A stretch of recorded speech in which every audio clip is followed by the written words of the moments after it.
चीनमधील गुईझोऊ प्रांतात गेल्या काही दिवसांपासून सुरू असलेल्या मुसळधार पावसामुळे संपूर्ण प्रांताला महापुरानं वेढलंय।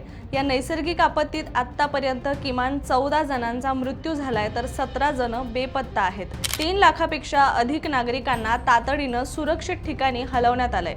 अनेकांना मध्यरात्री घरं सोडावी लागली कारण पुराचं पाणी थेट त्यांच्या घरात शिरू लागलं। या महापुरामध्ये सर्वात मोठी दुर्घटना वू नदीवर घडली। पर्यटकांची बोट उलटून 10 जणांचा मृत्यू झालाय तर दुसरीकडे भूस्खलनामुळे 4 जणांचा मृत्यू झाला असून अनेक जण ढिगाऱ्याखाली अडकल्याची भीती व्यक्त केली जाते। एक मालवाहू ट्रक पुलावरून कोसळला। ट्रक चालक त्या पुलाच्या तुटलेल्या टोकावर लटकून प्राण वाचवण्याचा प्रयत्न करत होता, मात्र शेवटी रेस्क्यू टीमने त्याला सुखरूप बाहेर काढले।